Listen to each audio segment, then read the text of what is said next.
All right, we're talking about the acid and base review from the notes for the last couple days. So the first question was to list 5 strong acids and 5 weak acids.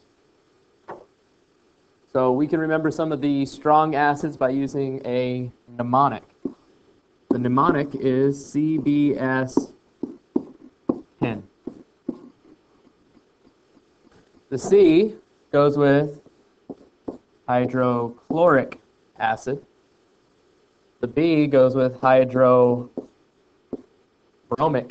acid.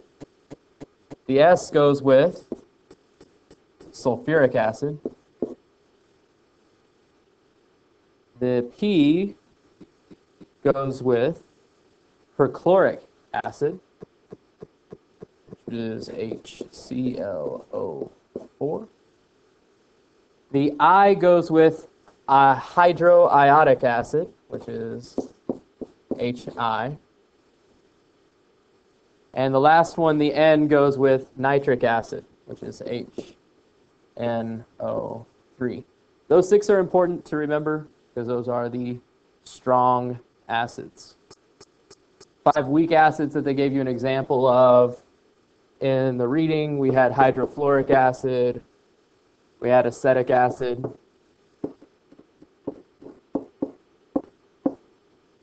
we had hydrosulfuric acid, which is different than sulfuric acid, right?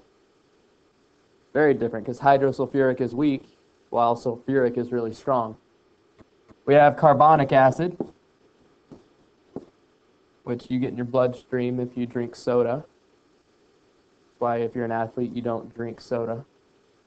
And then, what's the last one? Hypochlorous acid. Okay, so that's a list. I gave you actually 6 strong acids and a way to remember them a little bit of a mnemonic. Okay. Next is, what is the difference between a strong and a weak acid? Can anyone remember?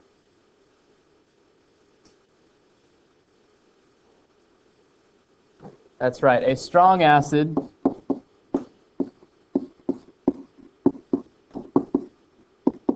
ionizes completely.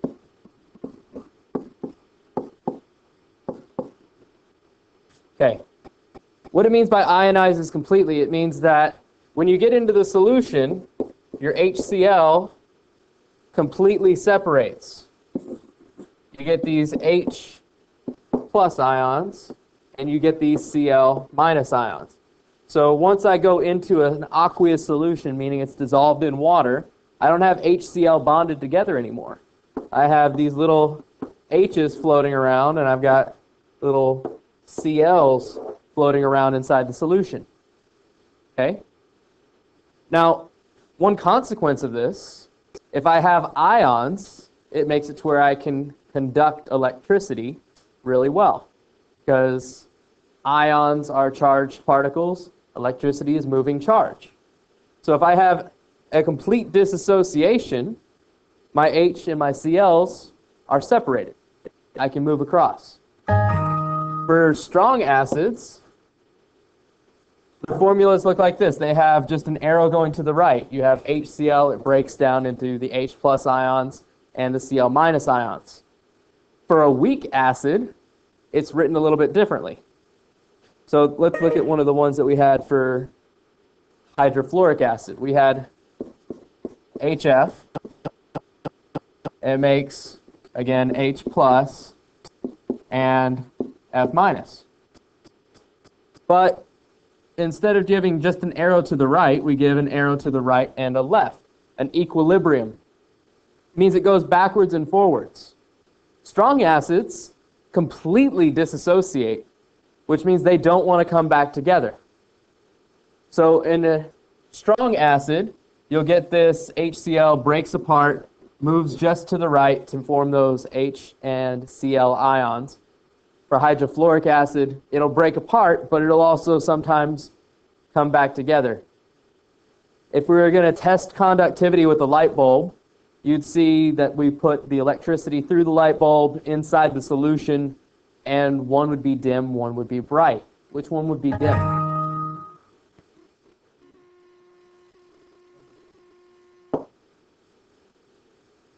Which one would be dim? The weak acid, the hydrofluoric acid. Okay? Go on to number 3.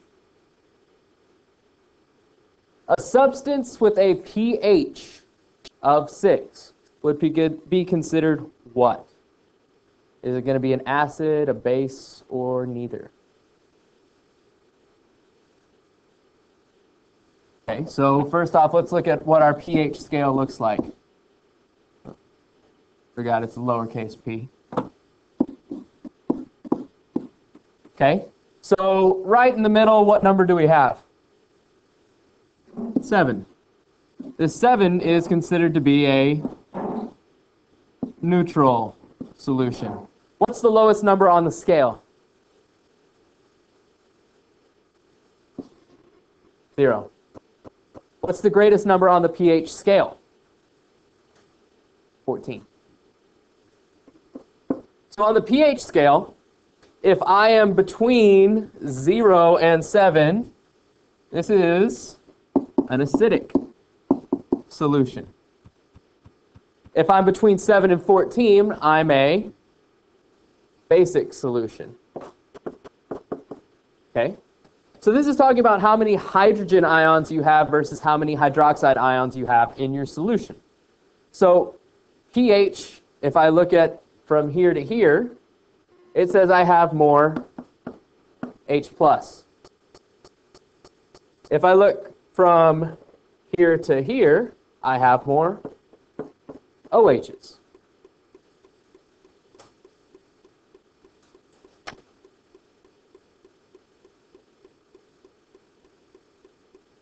Okay. So that's for pH. Now, the next question asks you, a substance with a pOH of 6 would be considered what?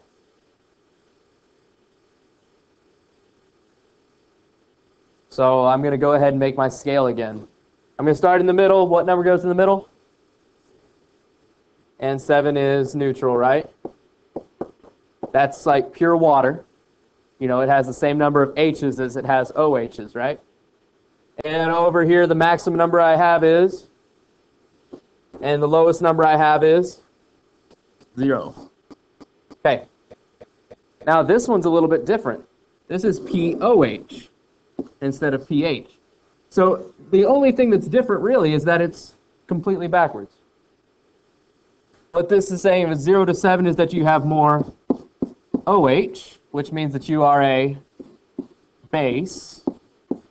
And from 7 to 14, you have more H+, which means you are an acid. So if I'm looking on number 3, it said a substance with a pH of 6 would be a acid. Number 4, a substance with a pOH of 6 would be a base. Okay? Now, is it possible to have a pH lower than 0? Yes. Is it possible to have a pH above 14? Yes. It's off the scale, though. It's like if you go onto a little kiddie scale, and it's only made to hold 100 pounds, and you weigh 200, can you be over 100 pounds? Is that scale going to tell you? No. Okay. So our scale is just from 0 to 14. Is it possible to have lower? Yes. Is it possible to have more? Yes. Okay. Are you going to see it in this class? No. All right. Last one, number 5.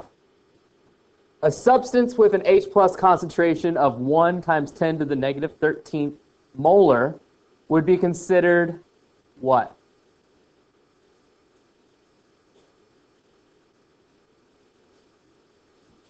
I've got to figure out if this is going to be an acid or a base.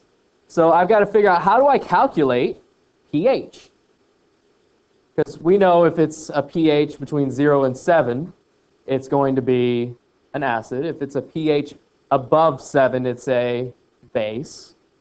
So I need to find out what pH is. And why am I going to try to find pH and not pOH in this case? Because it gave me H plus instead of giving me OH minus. Okay? So why don't you look on your formula chart real quick and tell me what the formula for pH is.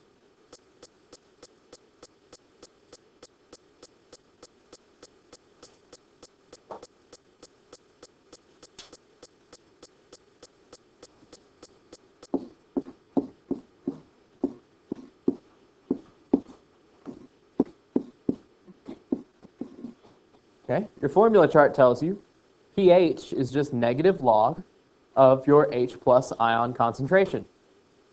Okay? So if I'm going to solve for pH, I'm just going to plug in exactly what I have. So pH is equal to negative log, and the H plus concentration I have here is 1.0 times 10 to the negative 13th power. So I take out my handy dandy calculator, and I type this exactly as it is. I hit the negative button, I then hit the log button, and then I put 1 times 10 to the negative 13th power. And the number that I'm going to get is pH is equal to 13. Now, if I have a pH of 13, what does that mean? I'm a base.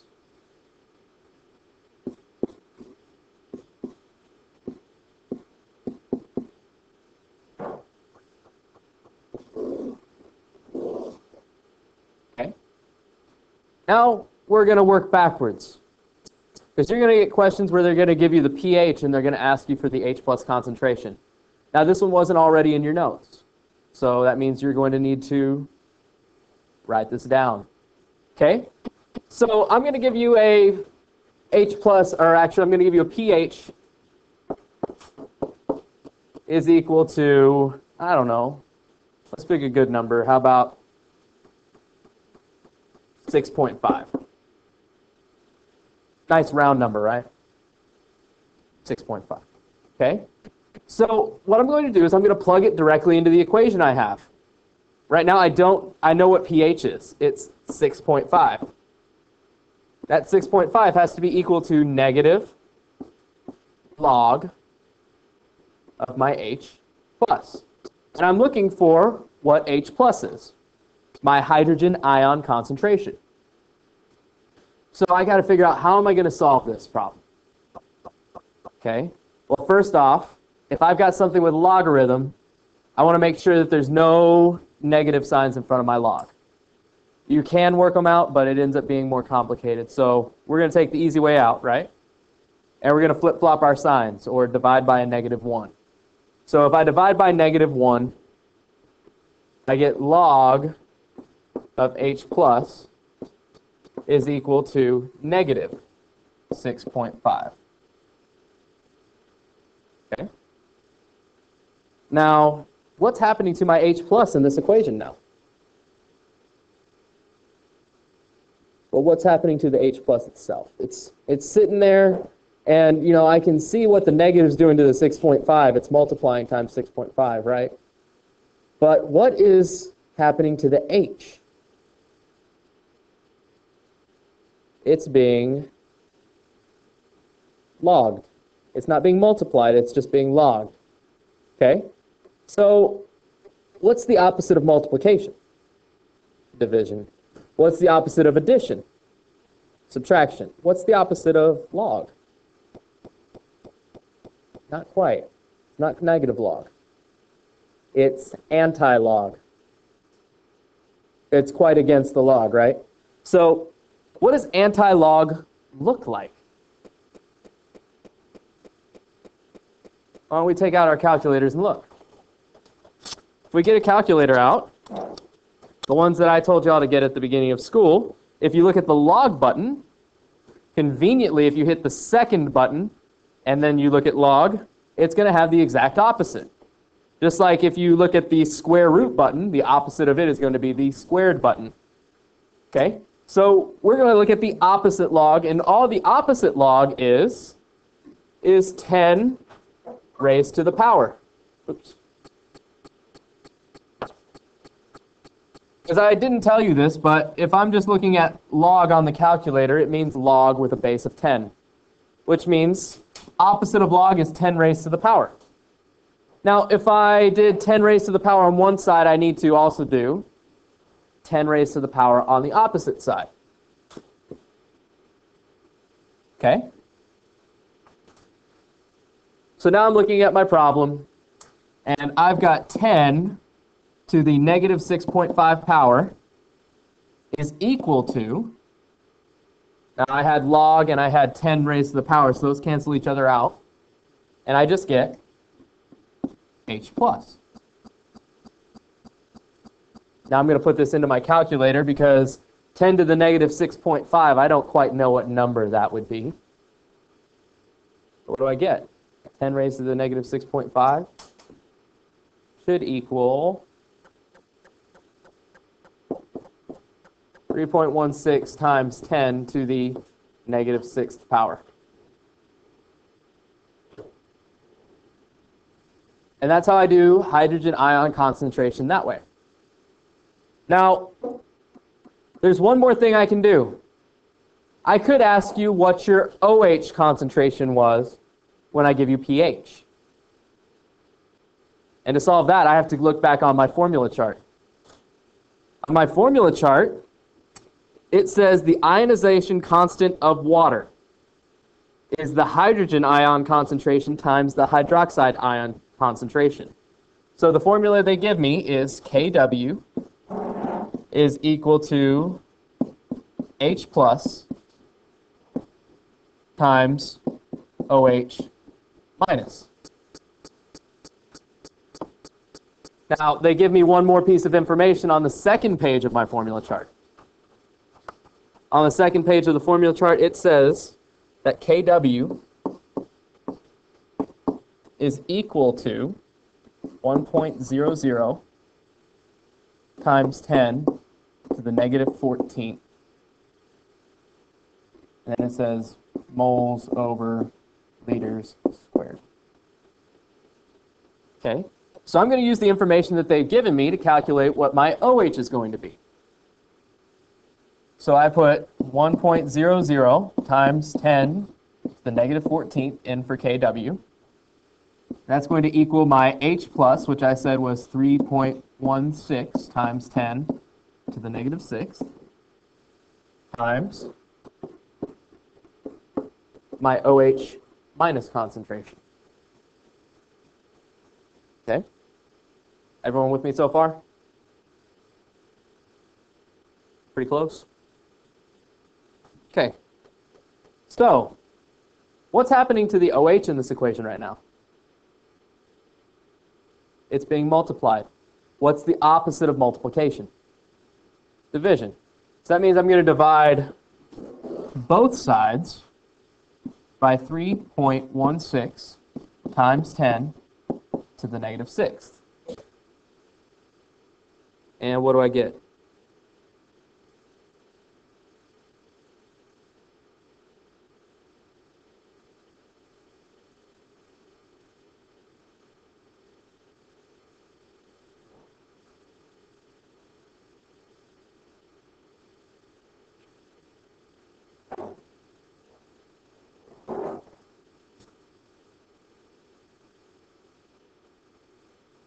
Anyone got an answer for me yet?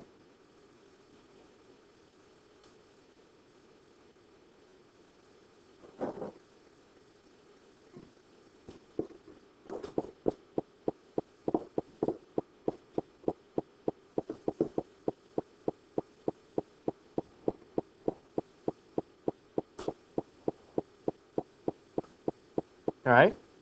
I get 3.16 times 10 to the negative 9. And that's my hydroxide ion concentration. So from this information, I can ask you one more question. Go full circle. So I can go from this, and I can ask you, what is the pOH of this solution? So if pH is equal to negative log H, what do you think pOH is? pOH is equal to negative log of the OH concentration. So I'm going to put it into my calculator. I'm going to go ahead and plug everything in. pOH equals negative log, and my OH was 3.16 times 10 to the negative 9.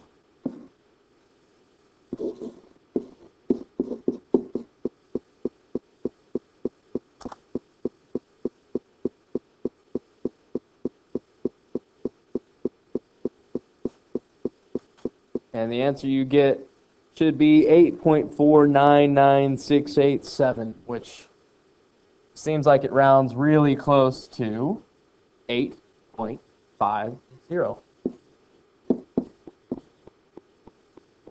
Okay? So I got pOH is equal to 8.50. And somewhere in your notes, I'm pretty sure it said pOH plus pH is equal to 14. Guess what? 6.5 added to 8.5 makes 14. Okay, so that's how we're going to be doing pH and pOH problems. That's some of the knowledge you should have about acids and bases, and we're going to be covering more of this all week.